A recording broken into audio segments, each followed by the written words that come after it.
अध्यक्ष महोदय, सबसे पहले आपका धन्यवाद, आपने बोलने का समय दिया। अभी हम लोग माननीय एंथोनी जी को सुन रहे थे। मैं उनको याद दिलाना चाहता हूं कि हमारा जो FCRA कानून आया, ये इमरजेंसी की आपातकाल की देन है। जब लोकतंत्र का गला घोटा गया, हजारों लोगों को जेल में ठूसा गया और कोई भी कांग्रेस में उस जमाने में उनका कोई विरोधी, कोई राजनीतिक विरोधी, उनकी कोई व्यक्ति, कोई संस्था उनको कहीं से भी कोई भी किसी भी प्रकार की सहायता न मिले, विदेश से कोई धन प्राप्त न हो, इसलिए इस कानून का इजहार किया गया। और इसलिए मार्च 1976 के बाद, 1976 के बाद 5 अगस्त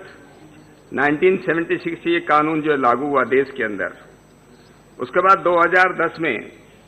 इसमें थोड़ा बदलाव किया गया। 2016 में, 2018 में तो वो छोटे छोटे बदलाव थे, संशोधन हुए। आज जो 2020 में हमारी सरकार जो बदलाव लेकर के, संशोधन लेकर के आई है, देखिए प्रत्येक सरकार का ये कर्तव्य है, उनका धर्म है कि वो देश की सुरक्षा के लिए कानून बनाए, उसमें जो है सुधार लाए, संशोधन करे, देश के इतिहास और संस्कृति की रक्षा करे और अपने नागरिकों के विकास और कल्याण के लिए काम करे। और इसलिए जो भी इसमें संशोधन लाए गए, विशेष रूप से मोटे मोटे जो संशोधन हैं, पहले कानून के अंदर था कि गवर्नमेंट सर्वेंट कोई जो है फॉरेन फंडिंग नहीं ले सकता। अब उसकी जगह पब्लिक सर्वेंट किया गया, जो IPC के अंदर सेक्शन 21 में इस बात को किया गया, क्योंकि पहले इस प्रकार का एग्जाम्पल आए कि कुछ लोग जो है गवर्नमेंट सर्वेंट होते हुए पब्लिक सर्वेंट, जो उनके खिलाफ जो है केस नहीं किया गया। इसलिए ऐसे बहुत से ऐसे उदाहरण सरकार के सामने आए। जब NGO ने जो बाहर से फंड ले रही थी, उन्होंने बिना किसी सरकार के परमिशन के ऐसे लोगों को, NGO को अपना फंड दिया जो जिस काम के लिए फंड आया था उस काम के लिए न करके दूसरे कामों के लिए जो है उसका प्रयोग किया गया। ऐसा देखने में आया कि 2010 में जब हमारे देश में, जब इसमें पार्लियामेंट के अंदर इसमें डिस्कशन हुआ, तब लोगों ने, कई हमारे माननीय सांसदों ने इस बात की डिमांड की थी कि जो लोग आज बाहर से फंड लेने के बाद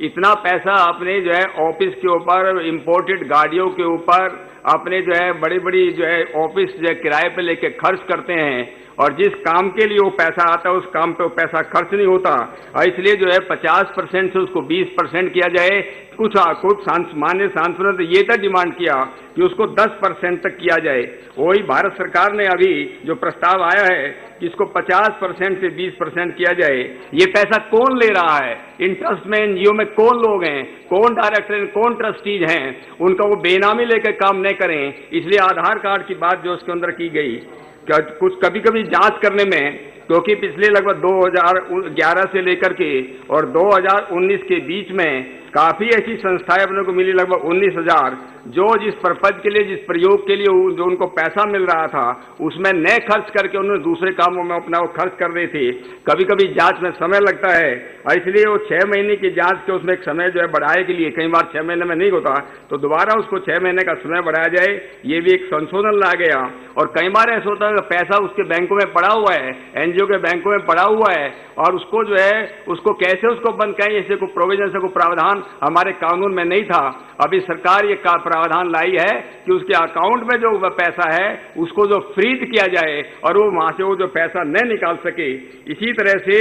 जो है सब जो है पूरे देश के अंदर, जहां लगभग 22,400 के आसपास जो बाहर से जो पैसा ले रही है, पूरे देश के अंदर हजारों उनके अकाउंट है जगह जगह, देश के हर कोने में ये NGOs बने हुए जो पैसा ले रही है। और भारत सरकार के लिए बड़ा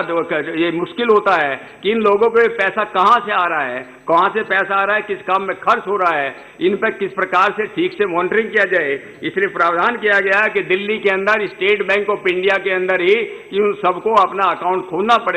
और वहां से उनका जो अकाउंट जहां पर भी देश में है वहां पर वो ट्रांसफर करने की परमिशन दिया गया। दिल्ली में आने के लिए उनको कोई जरूरत नहीं है, वहां से अपने वो कागज भेज सकते हैं। अगर कोई व्यक्ति बाहर जाना चाहता है, FCRA से बाहर निकलना चाहता है, उसको ये मोटे मोटे बदलाव जो है अभी भारत सरकार इसके लाई है, और मुझे नहीं लगता इसमें किसी भी व्यक्ति को कोई इसमें जो है कोई विरोध उसका होना चाहिए। मैं अध्यक्ष महोदय, जहां तक NGOs के रोल की बात है, कि वो शिक्षा के क्षेत्र में काम करते हैं, सामाजिक आर्थिक विकास के लिए काम करते हैं, कोई धर्म के उसमें काम करते हैं, चाहे बालक हो महिला हो उसमें करते हैं। मैं उन सबका अभिनंदन करता हूं जो एनजीओ इसमें काम कर रहे हैं। लेकिन आज जो हम लोगों का जो बात है कि जो एनजीओ जो बाहर से पैसा लाने के बाद उसका गलत उसका इस्तेमाल करते हैं, देश के खिलाफ काम करते हैं, धर्मांतरण के लिए काम करते हैं, ऐसे लोगों के खिलाफ का जो है कार्रवाई करना बहुत जरूरी है। लगभग 20 वर्षों में लगभग 2 लाख करोड़ इस देश के अंदर जो आए और ये किस प्रकार से पैसा जो खर्च हुआ, मैं माननीय अध्यक्ष महोदय आपके संज्ञान में बात लाना चाहता हूं। मैं जब पुलिस कमिश्नर था मुंबई के अंदर, हमारे कुछ रिलेशन में यूनाइटेड स्टेट अमेरिका के अंदर और कुछ पैसे भेजना चाहते थे, कुछ धन भेजना चाहते थे, जो स्ट्रीट चिल्ड्रन होते हैं, जिनको होमलेस चिल्ड्रन है, बच्चे जिनके पास कोई घर नहीं है। तो मैंने पता किया कि मुंबई शहर के अंदर सबसे अच्छी संस्था कौन सी है जो स्ट्रीट चिल्ड्रन के लिए बारे में काम करती है। मैं उसका यहाँ पर नाम लेना, लेकिन मैं आपको ये बताना सब माननीय सांसदों के सामने बात रखना चाहता हूँ। जब मैंने पता किया उनका जो इंटरनेट पर जो उनकी डिटेल्स थी, पता किया कि ये मुंबई के अंदर 6 स्कूल चलाते हैं। और जब मैंने उसको पता किया, इसकी जांच करवाई, तब मुझे मालूम चला वो एक भी स्कूल नहीं चलाते। केवल जो है एक दिन में जो है केवल 1 घंटा एक रेलवे प्लेटफॉर्म पर जो है लगभग 15-20 बच्चों को बुला करके उनको वहां पर जो है थोड़ा उनको कुछ शिक्षा देते हैं और वो 6 स्कूल ऐसे करके वो करते हैं। मैं कहता हूं कि कुछ हमारे देश के अंदर दुर्भाग्य से हम जो है पहले जब जिस पर गुलाम अंग्रेज लोग यहाँ पर वो करते थे, और जब जिस प्रकार से एनजीओ और आदिवासी क्षेत्रों के अंदर हमारे जंगलों में जिस प्रकार से, अध्यक्ष महोदय मैं अभी जल्दी खत्म करने वाला हूं,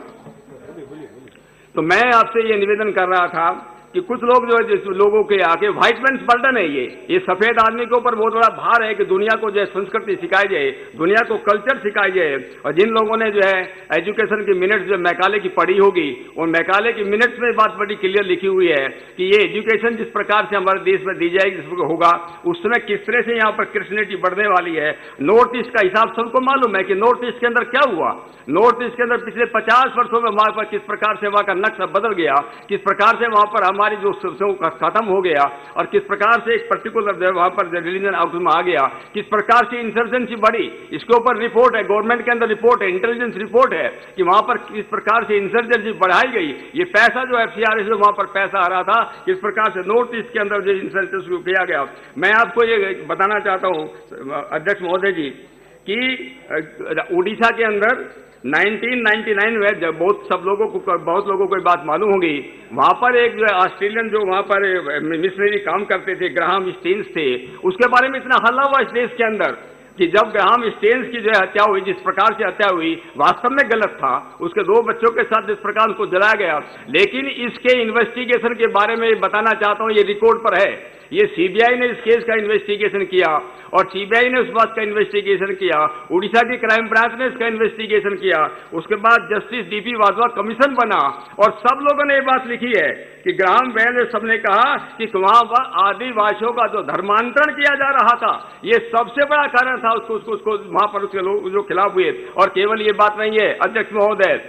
वहां पर जो है इस समय मैं नाम लेकर के बता रहा हूं, इस समय जो वहां पर अधिकारी उसको सुपरवाइज कर रहा था सीबीआई के अंदर केस, इस समय वो केरला के अंदर केरला का डीजीपी है, उसने जो है उसको जब वो वहां पर जो है उस समय डायरेक्टर सीबीआई को कांग्रेस के एक बड़े लीडर ने, मैं उसका नाम नहीं लेना चाहता यहाँ, कांग्रेस के एक बहुत ही वरिष्ठ नेता ने डायरेक्टर सीबीआई को बुलाया और उनको कहा उसमें, क्योंकि ग्राहम बेल से उसके चेलों के खिलाफ यह आया कि लगभग 30 आदिवासी लड़कियों को जिस प्रकार से सेक्सुअली मोलेस्ट किया गया, जिस प्रकार से वहां पर धर्मांतरण किया गया, ये सबसे बड़ा कारण था कि वहां पर ग्राहम स्टेन्सवेल की इस प्रकार से हत्या हुई। और उनको कांग्रेस के बड़े नेता ने बुला करके डायरेक्टर सीबीआई को ये बोला कि जो ये बातें सब चार्जशीट से निकाल लो, ये बात रिकॉर्ड पर नहीं आना चाहिए, किसी भी क्रिश्चियन मिशनरी के खिलाफ ये बात नहीं आना चाहिए। मैं इसलिए अध्यक्ष महोदय मैं आपको ये कहूँगी जिस प्रकार से वहां पर ये काम हो रहा था, मेरे कहने का मतलब ये है, एक मैं कुछ उदाहरण देना चाहता हूँ, अजय रंजन चौधरी भी इस बात को जानते हैं। कंपेशन इंटरनेशनल एक अमेरिकन जो सबसे बड़ी जो एनजीओ जो माननीय सदस्य इस बिल पर बताओ। बिल पे ही बोल रहा हूँ मैं अध्यक्ष महोदय, बिल पे ही बोल रहा हूँ मैं, इस बिल पे ही बोल रहा हूँ अध्यक्ष महोदय। मैं ये कह रहा हूं कि किस प्रकार से हमारे उसमें कंपेशन इंटरनेशनल जो सबसे ज्यादा पैसा भारत में ला रही थी, उसको पिछले 30 साल का रिकॉर्ड है कि लगभग 300 करोड़ रुपए पर ईयर प्रति वर्ष ये यहाँ भारत में अमेरिका उसमें ला रही थी। उसके मिशन स्टेटमेंट में लिखा हुआ है। जिन लोगों को डाउट है, जिनको संदेह, वो पढ़ सकते हैं, इंटरनेट पर जाकर पढ़ सकते हैं। कंपेशन इंटरनेशनल अमेरिका का मिशन स्टेटमेंट है जो भारत में थे। उनका क्या, children in poverty to become responsible and fulfilled Christian, उनको क्रिश्चियन बनाने के लिए वो पैसा यहां पर खर्च हो रहा था। क्या अब ये भारत सरकार उसके जो है चेन्नई के अंदर Karuna Bal Vikas trust, compassion east India trust, ये जो इस प्रकार के जो कर रहे थे कि वहां का जो पैसा आ रहा है, किस प्रकार से धर्म, जाकिर नायक का नाम सब लोगों ने सुना होगा। जाकिर नायक इस्लामिक प्रीचर, जिस प्रकार टेरी इवांजेलिस्ट, उसके बारे में मैं पूना के अंदर 2008 में पुलिस कमिश्नर था। वहां पर जिस प्रकार से बच्चों को 18-20 साल के बच्चों को जिस प्रकार से धर्मांतरण किया गया, मैंने भी उस समय उसमें रिपोर्ट भेजी थी, उस पर कोई कार्रवाई नहीं हुई। इस्लामिक रिसर्च फाउंडेशन को बाहर से पैसा आता था, बाद में जो FCR है उसके बाद दोबारा उसके बाद में उसको जो खत्म किया गया। और यही इस्लामिक जाकिर नायक, जब ढाका के अंदर टेररिस्ट अटैक हुआ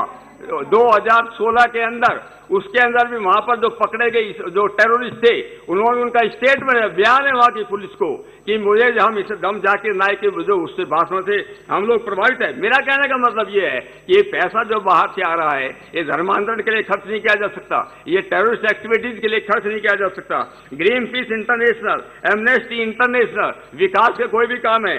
अपना जो है कूड़ा कुलाम में जो है न्यूक्लियर पावर प्लांट बनता है या कोई थर्मल प्लांट बनता है, उसके बाद में जाकर कोर्ट में जाकर के करना है। ये पैसा जो है भारत में जो है लोगों के विकास के लिए, लोगों नागरिकों के कल्याण के जो खर्च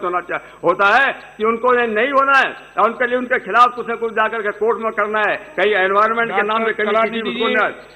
इंटरनेशनल देश को जो है इस प्रकार से जो है दलित पे, ट्राइबल्स पे या पुलिस हेडक्वार्टर्स में इंटॉलरेंस इस देश के अंदर है।